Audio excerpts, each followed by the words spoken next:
नाही, आमचा तालुक्यामध्ये गेल्या महिना दीड महिन्यापासून जिल्हा परिषद गट वाईज, पंचायत समिती गण वाईज आमचा हा जनता दरबार आणि जनसंवाद आमचा चालू आहे। त्यातले हा शेवटचा एक गट राहिला होता, तो आज इथं पार पडला। इथं आल्यानंतर साधारणतः अडीअडचणी, गावातले स्थानिक प्रश्न, शेतकऱ्यांचे, गावकऱ्यांचे व्यक्तिगत प्रश्न, या प्रश्नाच्या संदर्भातली ही बैठक बोलवली होती। पण ह्या बैठकीच्या अगोदर बऱ्याच गावगावच्या कार्यकर्त्यांनी आपणही पाहिलं असेल, इथं सगळ्या लोकांचा आग्रह असा आहे की येणारी उद्याची विधानसभेची निवडणूक ही तुम्ही लढवली पाहिजे, असा आग्रह हा जनतेचा आहे। आणि त्या आग्रहाबरोबरच मग कोणतं चिन्ह घ्यायचं, काय करायचं, याबद्दल जनतेचा आग्रह तीव्र आहे।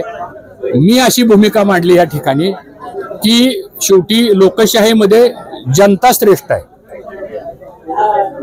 आणि म्हणून जनतेचा जो आग्रह आहे त्या आग्रहाचा मी विचार करावा, असं प्रचंड प्रेशर या इंदापूर तालुक्यातल्या तळागाळातल्या सगळ्याच छोट्या मोठ्या कार्यकर्त्यांचा आग्रह आहे।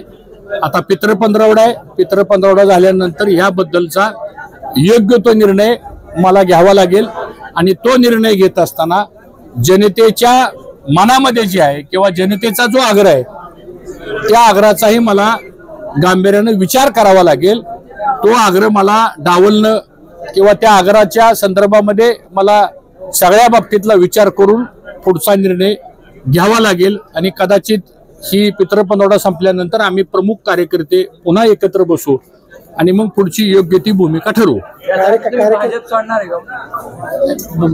भाजप सोडण्याच्या संदर्भातला लोकांचा आग्रह असा आहे की निवडणूक लढवा।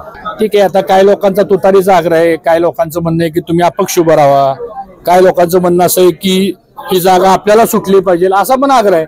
त्यामुळे आता शेवटी लोकांचा आग्रह येतो, त्याचा सगळा विचार करून मी पुढे निर्णय घेईल। आता लोकशाही आहे, प्रत्येक मतदाराला, प्रत्येक कार्यकर्त्याला आपलं मत व्यक्त करण्याचा अधिकार आहे आणि इंदापूर तालुकाचा इतिहास जर बघितला आपण तर हा तालुका कायम लोकशाहीवर विश्वास ठेवून चाललेला तालुका आहे, त्यामुळे तो प्रत्येकाचा अधिकार आहे।